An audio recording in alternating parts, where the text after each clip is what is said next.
السلام عليكم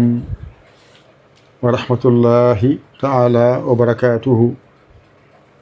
بندرابي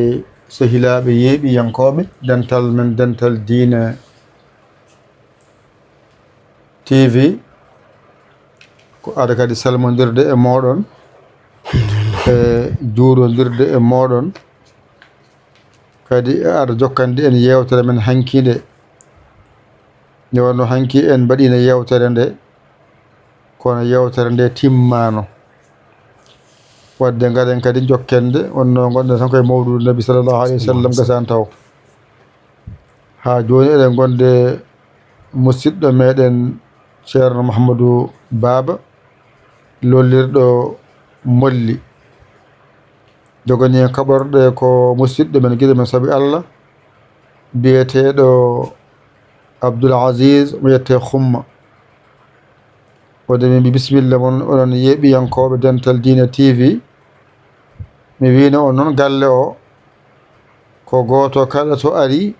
ɗemgal ngal wawi ngal haalirta Allah walli hen kanko ko pulariyanke kaalo pular wadde wiye wadde yo haale pular wadde ceerno men ceerno Mamadou Baba min calmini min juurimama ngara jettina salminade mam jokken golle men jahanu hankiɗe inchallah. bismillahi irrahmani irrahim alhamdulillahi rabbil alamin wassalatu wassalamu ala ashrafi almursalin sayyidina muhammadin alfatihi alkhatimi annasiri alhadi ila sirati llahi almustaqim wa ala alihi haqqa qadrihi wa miqdarihi alazim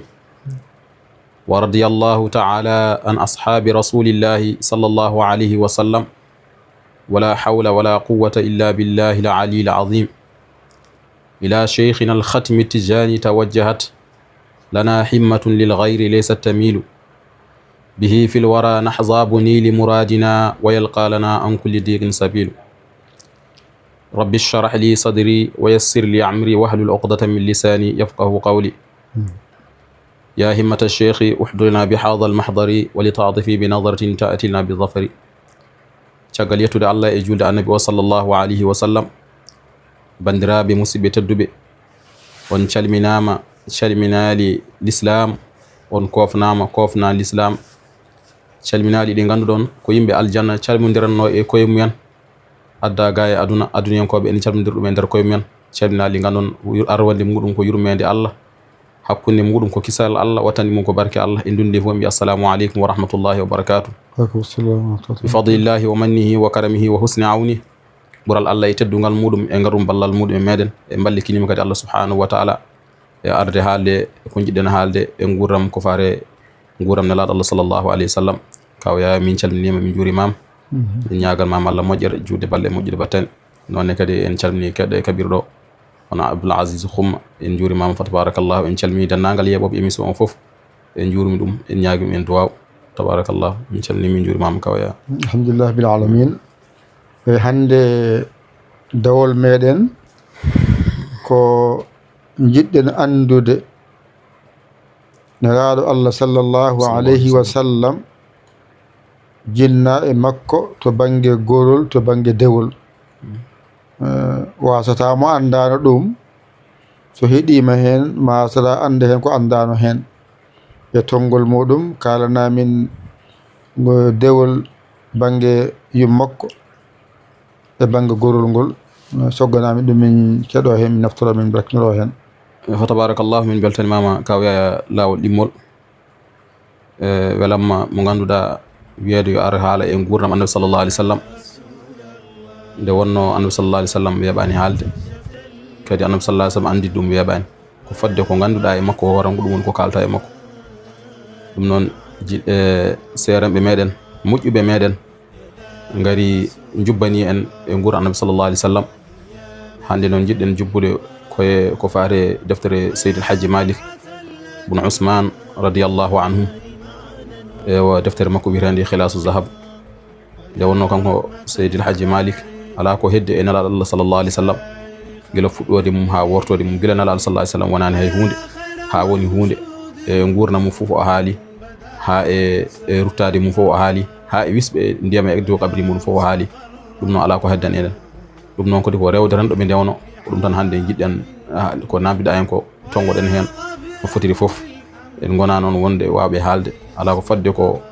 no ɗo rokkiɗen tan mana kaliren hono noon ɗum no o Seydi Hadji Malick o haali e deftere makko wo Khilasu Zahab o wi toon ya ghaisa al bahri lil asdafi indi asdafun biha durratun a'la min al jalami muhammadun nuru abdillahi shaybata hashimin wa abdi manafin ma'a qusayim kilab murrata ka'bin wa lu'ay wa ghalibin wa fihrin wa malik nadil karam kinanatin wa khuzaymatin wa mudrikatin ilyas ma'a mudr al hamra sirrihim adid nidara ma'ad man yujawiz adnan fatakzibuhu qad ja'a min al alam koni o wiire e deftere makko Khilasu Zahab omo yiɗi wiide tan kanko Seydi Hadji Malick an jiiletoɗo kanŋe jiirotoɗo somdu ewa ɗum ganduɗa aɗa waɗa mu kanŋe ɓurɗo teddude e kanŋeji ya ghaisal bahri e heema an muto e maayo lil asdafi wonande somdu endi e nanɗo am ɗo asdafun somdu biha ene somdu durratun kanŋe alatoɗo minal jalam e kanŋe lu'ulu firti mana haala ka tan e heema jiɗɗo askinde asko welgo ɓurgo welde askinde askoji sa ari ɗo em ɗo min Seydi Hadji Malick mami haalan gon asko ganduɗa kadi ɓurgo teddude askoji foof woni asko nelaɗo Allah sallllahu alih w sallam o wi nelaɗo sallllahu alih w sallam ko ɓi abdoullahi ko ɓi cheybata o noon on woni Abdoul Moutalib tani ko bireɗo Abdoul Moutalib on jibini bam makko cheybata ko ɓi hashim ko ɓi abdi manaf ko ɓi qusay ko ɓi kilab ko ɓi murrat ko ɓi ka'b ko ɓi lu'ay ko ɓi ghalib ko ɓi fihr ko ɓi malik ko ɓi nadr ko ɓi kinanat ko ɓi khuzaymat ko ɓi mudrikat ko ɓi ilyas ko ɓi mudar al hamra sirrihim mudar ko ɓi nizar ko ɓi ma'ad ko ɓi adnan o wi noon so tawi a ɓenni asku makko ɗo hen kala biɗomo ene askinama ko ene ɓenninamo ɗo hen wi ɗum feni nde wonno kanko ummade annabi sallllahu alayhi wa sallam ummade ɗum to baba adama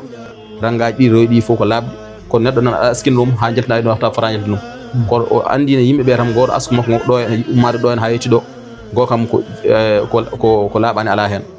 ko ɗum woni yi daɓɓinanɗomo ɗo asko makko kanko nelaɗo sallllahu alih w sallam ɗum woni asko to banggue gorol makko amma to banggue dewol makko kanko nelaɗo sallllahu alih w sallam yimma makko wiyata ko Aminatu bintu Wahbin ibni Abdi Manaf ibnu Zuhrata ummul Mustafa al alami sallllahu alayhi wa sallam ɗo Abdi Manaf ɗo noon bam makko Abdoullahi ko ɗo mi potti asko mabɓe eyyi en mbino joni nuru abdillahi cheybata hashimin wa abdi manaf en mbi ga kadi Aminatu bintu Wahbin ibni Abdi Manaf ay ɗo asko bam makko yummakko fof ko ɗo potti ala kulli haɓe kanko yummum nelaɗo sallllahu alih w sallam e bamum nelaɗo sallah sallam amin jiiɗi banggueji foof e ɗo tan ɓuri raɓɓide hen eyyi tabarakallah ɗum ɗo ɓuri raɓɓide hen e ko namdiɗa ko joni noon Abdoul Moutalib ɓiɓɓe makko ne ponno kanko Seydi Abdoul Moutalib kanko woni mo ganduɗa Cheybatal Hamdi kanko woni tanum nelaɗo Allah sallllahu alayhi wa sallam caggal ewa bam makko kala ko daña e moƴƴere e dañira e muɗum wa tabarakallahu oɗo Abdoul Moutalib darde nde o daranino bamum nelaɗo Allah ha nelaɗo Allah sallallahu alayhi wa sallam wawi dañede kanko ɓiɓɓe makko noon wiyama ene heewi luure wiyama ko sappo ɓiɓɓe makko rewɓe kadi ko jeegom wonto ɓuuri raɓɓide kadi Seydi Hadji Malick wonto adde deftere muɗum e nder Khilas Zahab kono noon fadde ko ganduɗen hen e ɗum woni ko kalaten hen ala kulli hal ɓiɓɓe Seydi Abdoul Moutalib ko ɓiɓɓe sappo o addanimo dañde ɓiɓɓe sappo ɓe noon o takkanino Allah takkere wonde so dañi Allah hokkimo ɓiɓɓe sappo e mo hirsanno hen goto sababu ɗum ɗon ɓallorade muɗum Allah ɗum woni wonde kamɓe makkanaɓe o yinno ko protégé suudu Kaaba ndu Allah waɗi noon so tawi o woni goto o wawa wawde rende suudu ndu kadi taw makkanaɓe kadi ndendino kadi enen tonamo sababu cattugol musal ɗum addinimo ñagade Allah so Allah hokkimo ɓiɓɓe sappo ɓe ene ballamo e haare e ligguey e foof sababu darnade suudu Allah ndu ɗum o ñagorno ɗum Allah nden o ñaguima Allah noon Allah hokkimo ɓiɓɓe sappo ɓe e nder hen noon bamuna sallallah alih w sallam ko hen jeeya woni Abdoullahi on woni kodda makko afa makko noon wiyata ko Haris e ko namdiɗa ko omo jogui ɓiɓɓe sappo worɓe ɓe omo jogui ɓiyi ko biyeteɗo Abbas omo jogui ɓiyi ko biyete ko Hamza omo jogui ɓiyi ko woni Abdoullahi bamum nelaɗo sallallah alih w sallam omo jogui ɓiyi ko biyeteɗo Abou Talib on woni bamum Seydina Ali karramallahu wajhu omo jogui ɓiyi ko biyeteɗo Zoubayr omo jogui ɓiyi biyeteɗo Haris on woni afa makko omo jogui ɓiyi ko biyeteɗo Hajal omo jogui ɓiyi ko biyeteɗo Maqum omo jogui ɓiyi ko Dirar omo jogui ɓiyi ko biyeteɗo Abou Lahab eɗen gandi oɗon Abou Lahab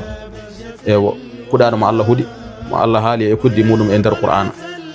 o noon ene sowire kadi Abdoul Uzza wona Abou Lahab ɓeɗo noon sappo goni ɓiɓɓe makko banggue ewa warɓe ewa ɓiɓɓe makko omo jogui kadi ɓiɓɓe rewɓe jeegom Safiyatu ko hen jeeya Hakima o ko hen jeeya Bayda o ko hen jeeya Atikatu ko hen jeeya Umaymatu o ko hen jeeya Arwa ko hen jeeya Barratu ko hen jeeya ɓeɗo goni ɓiɓɓe makko rewɓe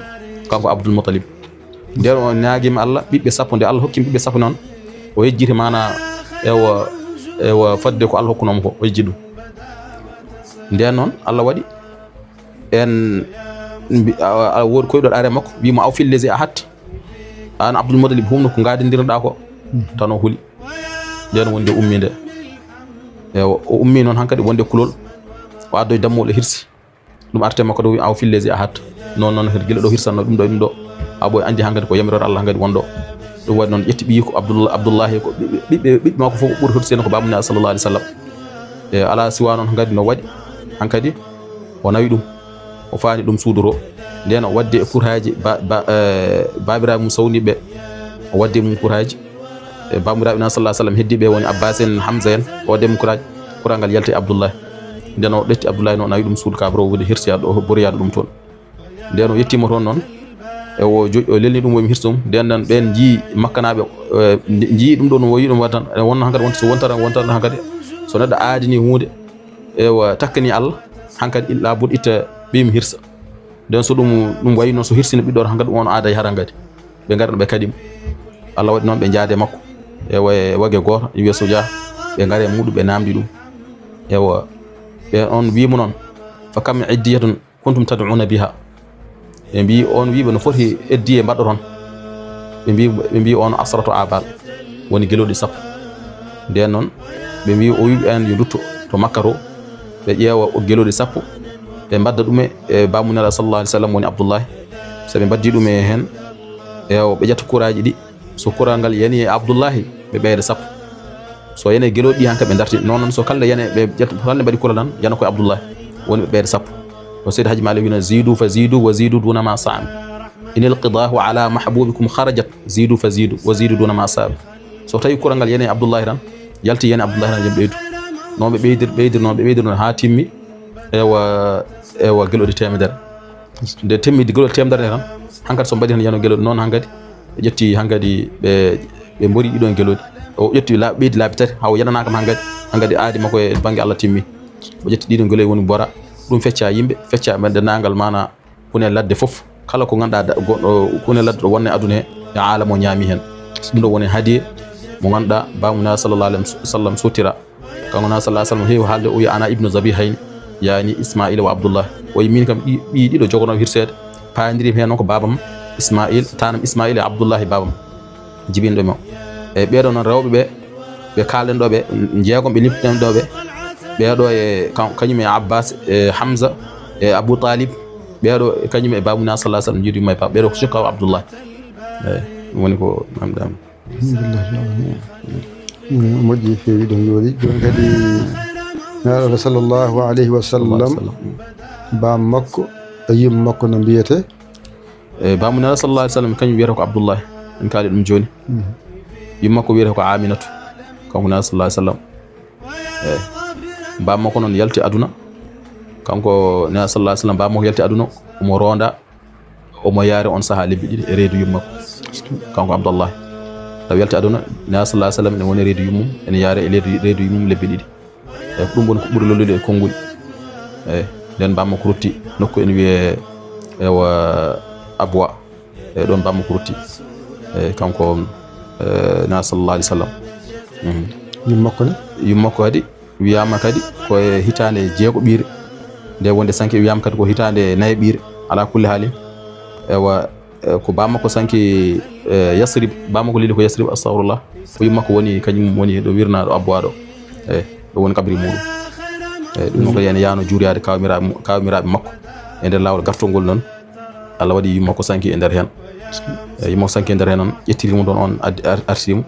bireɗe ummu ayman on wiyata ummi baadu ummi on addinimo tani ko abdoul moutalib tani ko woni him ewa wonde e makko ko suka la to on saaha omoni suka mo tolni tan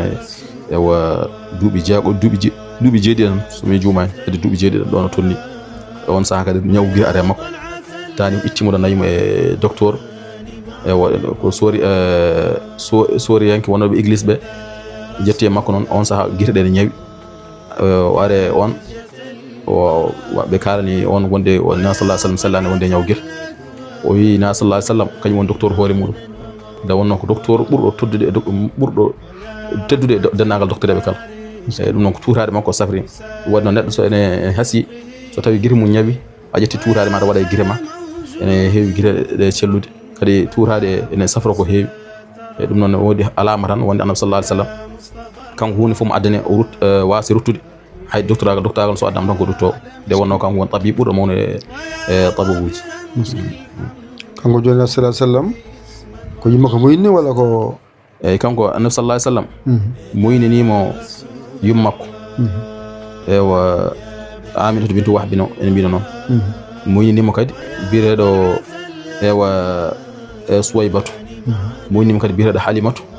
moyninimo kadi ewa oɗo boombi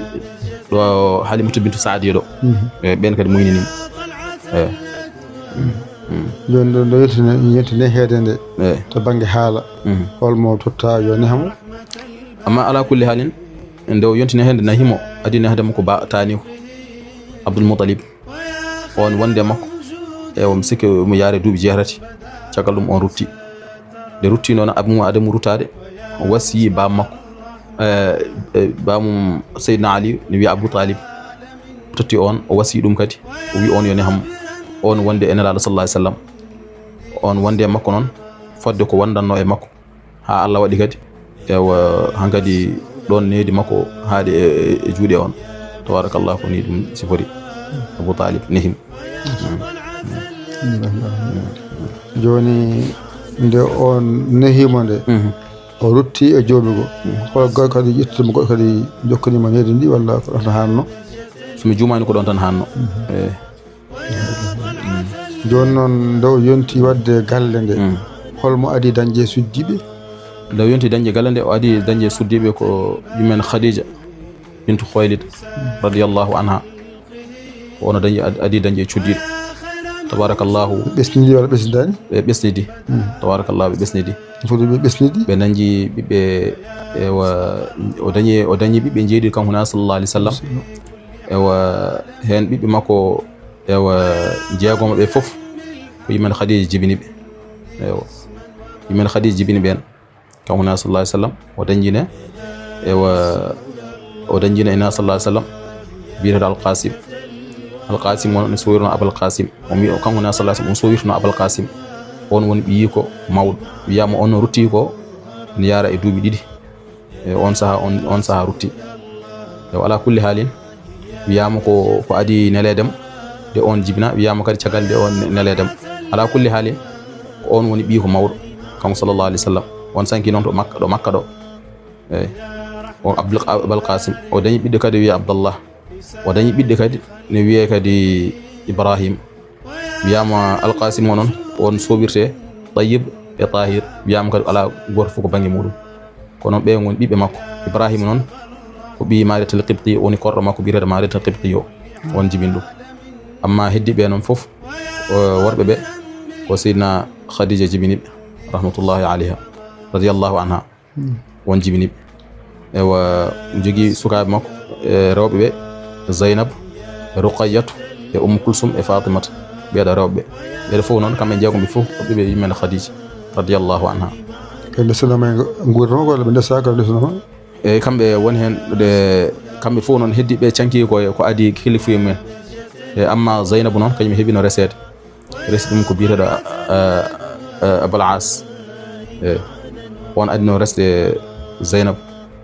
caggal ɗum on rutti eyyi kankone kadi ruqayyatu kadi resno ɗum ko biyeteɗo utbatu e kulsum resno ɗum ko biyeteɗo utaybatu ɓeɗo ko ɓiɓɓe abou lahab ɓeɗo ko ɓiɓɓe abou lahab nde tabbatiyeɗa jippi e bammakko abou lahab o ɓiɓɓe ɓe noon ɗum muusi ɗumen ceeri ɓiɓɓe na sallallahu alaihi wasallam e ceerno ɗumen noon hankadi ɗe musuba nawriɓe kamɓe fof ewa ɗum noon nde o sankinde nde ala nde ɗum qissa o waɗi ha gasi caggal ɗum Usman ibn Affan radiyallahu anhu on ƴettiri ɓiyi ko bire Ruqayya wonde e muɗum e caggal ɗum nde on sanki noon o addi kadi ɓiyi goɗɗo kadi bire Ummul Kulsum o lomti ɗum place muɗum ɗum addini on innirede Zul Nurayn won Usman ibn Affan ɓesnel ɓesnel Zeynab o dañino janjino e gorko mum e Amamatu e Aliyu e kanko Zeynab o janjino Ibnu Asi o noon Amamatu e Aliyu e kanko noon Seydina Ruqayya ɓen so Allah mi sikki mi ƴettani heɓani ɗum ɗo andude qissa men Abil As o noon ko ɓen gandum ɓen kam o dañji mumen biyata Amamatu e Ali kanko Zeynab o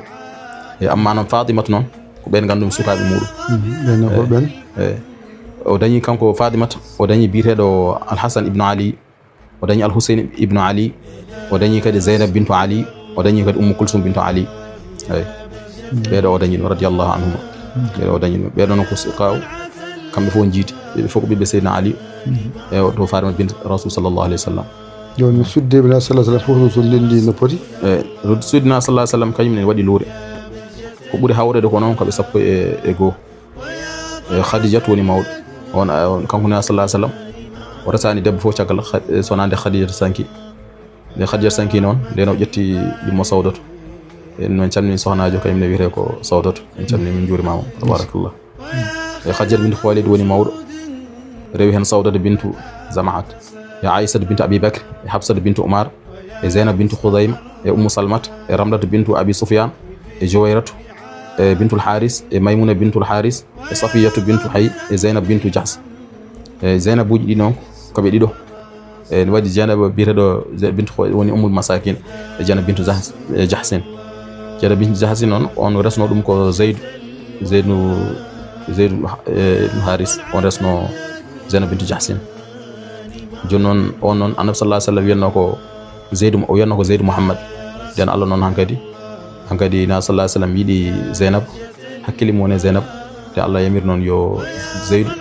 yo seere Zeynab na sallallahu alaihi wasallam ƴettirimo mo andi kam neɗɗo kam e banggue l'islam neɗɗo resara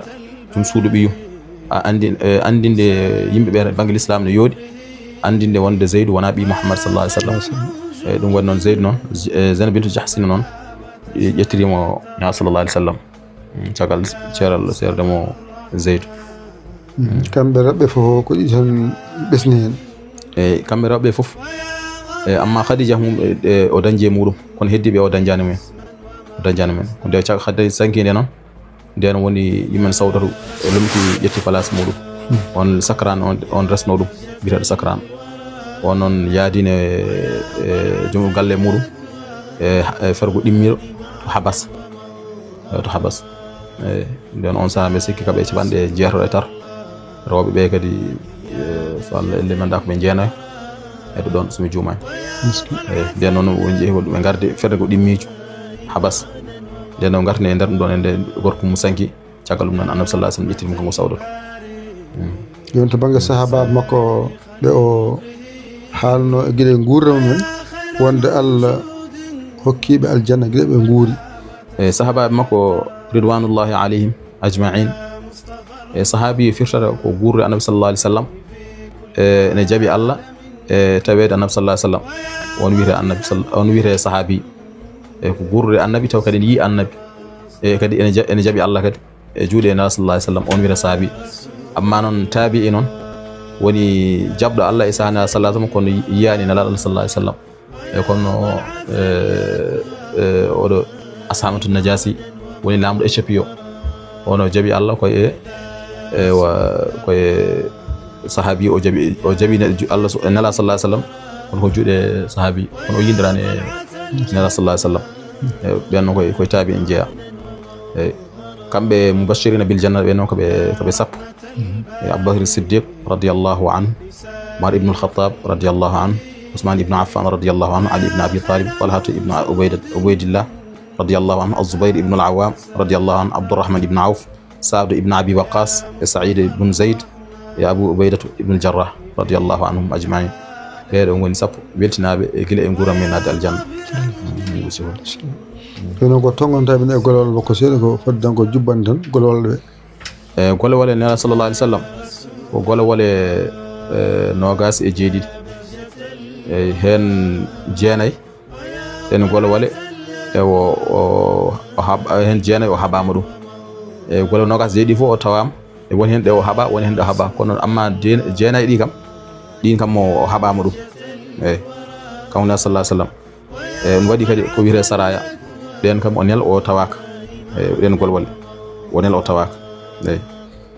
jeenay ɗi noon ɗe o haɓa kanko na sallallahu alaihi wasallam ewa ɗen ko jungo makko teddugo ngo o nden o ƴetti jaasi l'islam o haɓira ɗen golwole jeenay e o fatu makka hen jeeya mo reyi siyo ko hen jeeya ewa badru ko hen jeeya walde khaybar ko hen jeeya walde uhud ko hen jeeya walde quraizatu ko hen jeeya walde taif ko hen jeeya walde khandak ko hen jeeya honeni ko hen jeeya nadir ko hen jeeya wadi qura ko hen jeeya ghabatu ko hen jeeya ɗeɗo goni golawale jeena ɗe o ƴetti silam o haɓa e mumen ɗe woni golawale jeenay e amma keddiɗɗe ɗen o haɓaka ɗeɗo tawa wodi hen ɗo fooɗi wodi ɗo foola wodi hen ɗo fooɗi woni hen ɗo foola tabarakallah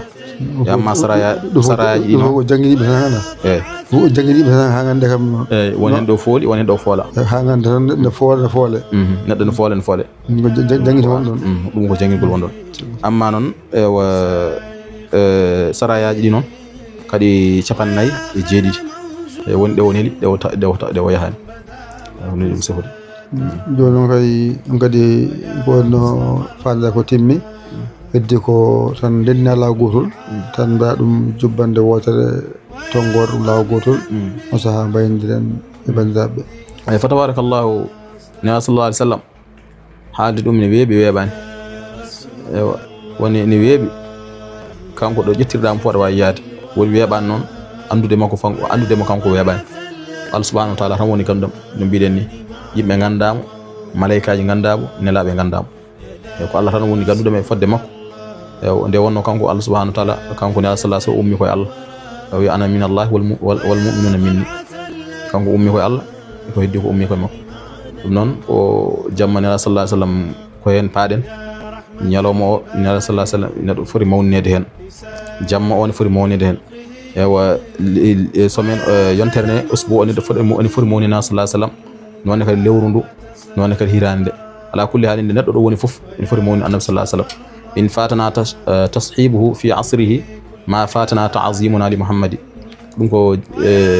mawɗo jeeɗa jinnaɗo men goto wiye cheikh ibrahima jabel en jaato hayre on haali ngol ɗo jimol ko in fatana tashibuhu fi asrihi ma fatana ta'zimuna li muhammadi so tawi fatorima en wondude annabi sallah sallam hoto fator en ko mawni annabi sallah sallam ɗum wonande wonno allah adi mawnidem de wa innaka la ala khuluqin azim ɗum noon enenne kadi eɗen gari mawnindem e ɗaɓɓude weloyi allah e yilarade baraji sabu seydi haji malik o wi ala azimu leylal wiladati hisbatan iza lam yakun nahwa al harama udul wi mawnine jamma jibinade annabi sallallahu alaihi wasallam ewa sabu hasbitorade baraji e mawnidem de won dañi hen baraji ɗum noon so tawi noon ewa ɗo wani yimɓe fewde ko harmi so tawi ɗo yimɓe fewde ko harmi no yimɓe ɗaccu eyyi ɗum noon enen gandi jeyaɓe allah ɓe fof suufiyankoɓe fof mawni annabi sallallahu alaihi wasallam ko yilade weloyi allah nde wonno allah ala ko ɓura ɗum e dow leydi so wonani sallallahu alaihi wasallam ala ko yiɗi so wonani sallallahu alaihi wasallam ɗum noon eɗen jiiɗi o yiɗa en qul in kuntum tuhibbuna allaha fattabi'uni yuhibbukum allah yaghfir lakum wallahu ghafurur rahim ɗum ko allah wi noon ɗum noon ko yiddemo yiɗandemo annabi sallallahu alaihi wasallam ɓuri tiɗandemo e kala hunde ɗum noon eɗen jiiɗi annabi sallallahu alaihi wasallam eɗen mawni ɗum eɗen mbaɗa ko ganduɗa foti waɗede hen foof ko ganduɗa ko alda e ko harmi kam ala hen eyyi ɗum woni eɗen calmina galleji men mawɗi ɗi foof to galle men gadoro hen ko galle cheikh al haji oumar radiyallahu an nde wonno oɗon hande ko damale e nder dame l'islam sen inni cheikh oumar tan ene wayno inni seereɓe foof ni nde wonno e nder afrique e nder ɗo foof kanko woni mana ceerno kanko cheikh oumar en calmini khalifa makko hono ceerno mouhamadou bachir tall ibnu ceerno muntaka taha en juurimama en ñaganma allah balle juuɗe battel moƴƴe en calmini kadi khadimul hadrati al umrayi woni ceerno madani tall en juurima ɗum ɗon kadi en calmini hono galle seydi hadji malik en calmini ɓesgu mum kala en calmini kadi galle cheikh ahmad bamba en calmini khalifa mum en calmini ɓesgu mum kala en calmini kadi galle imamu lay ɗonne kadi ha ɗo tiwa ɗo ewa so galle cheikh ibrahim en juurima ɗum e galle bamako cheikh abdallahi nias en juurima ɗum en calmini ha madina gounas en calmini ha hayre seereɓe mum ha e foof e dennagal fuutankoɓe foof en calmini en juurima so tawi limti jumo kala ma en limtani ɗo en gadorɗen noon ko musidɗo moon giɗo moon fillahi lillah min kadi ceerno Yaya min calmini min juurimama min beltanmama tabarakallah en calmini jinnaɓe men debbo e gorko foof en calmini kadi e gorgilaɓe men wonɓe ɗo e galle he ne aysara en ha e nen halim dia en ha e go jaren kamɓe foof en calmini en juuri e way miñiraɓe foof tabarakallah limti juumo ewa ɗum noon kala mo en limtani ko on gadornen en calmini fof en juurima allahumma salli ala sayyidina muhammad wa sallim alhamdulillah bi alamina ne wayno en gari ha e timmode haala kono woto al timminan haala men ɗo en haala jaara ha yeeso anne a jarama kadi a tongi haala ka sifa newiɗo dabbo kadi ko ni won gandal tongue tan ko tonga ko ɓuuri holnade hay waare leɗɗe koma tongue nde sella beele rownade ka jarama weele moƴƴere kadi en calmini kadi musidɗo tedduɗo o won alhaji Xumma alhaji Abdoul Aziz Xumma ɗuɗol kabare ɗe nagal yeeɓi en koko fof calminama on juurama kadi koni woni golle men ɗe so tawi tan en gari ɗo ka tan Allah feeñiri waɗire noon ko keɓɗen ko koɗo jolfo haala e jolfe keɓɗen ko koɗo kaalowo pular haala e pular ko judde jiiri o wawa pular so haali o bonnata ko heewi gaccanmo o haala ɗemgal ngal ndo wawiri ngal o haala ko keɗe nafoore nde ɗum tawoni nafoore nde yilte hema goɗɗum ɗemgal ɗen fof gotum yim fof gotum ko altagi fof tagoto fof altagi ɗum waɗi ɗum gotum wadde kala hen garɗa fof noon ganduɗon ko ɗeɗɗe tan jooɗi ɗo ari ko haalde wadde yo haal ko wawi haalde ko en fof on calminama on juurama on jettama kadi en kaaliɗo kadi ha ñalawma goɗɗo inchallahu taala ko musidɗo mon giɗo mon saabu Allah Yaya Ly Kolo Sénégal alhamdulillahi rabbil alamin on jarama wassalam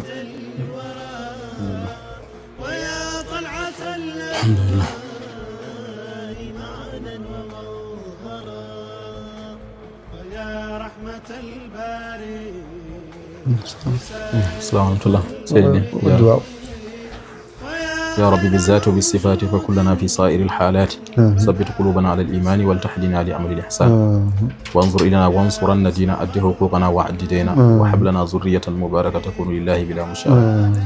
وجاز عنا كل من قد أحسن إلي من رب الجلال مصطفى الشفيع يوم المحشر خير الورى من قد هو بالكوثر صلى الله عليه ربنا وسلم وفاض بالخير لنا وأما اللهم نسألك بسر صلاة الفاتح لما أغلق بفضلها وكرمها أن تصلي وتسلم على سيدنا محمد صلى الله عليه وسلم وأن ترزقنا رزقا واسعا وعلما نافعا وأولادا صالحين بسر اسمك العظيم العظيم وطي ذاتك الأكرم بما فوق عرسك وما تحت كرسيك يا هو يا من الله إلا هو أسألك جميع سالك به خلقك أول وآخر إلى يوم القيامة يا رب بالمصطفى بلغ مقاصدنا واغفر لنا ما مضى يا وسكر بجاه إن الله ملائكته يصلون على النبي يا أيها الذين آمنوا صلوا عليه وسلموا تسليما صلى الله عليه وعلى آله وصحبه وسلم سبحان ربك رب العزة عما يصفون سلام على المرسلين الحمد لله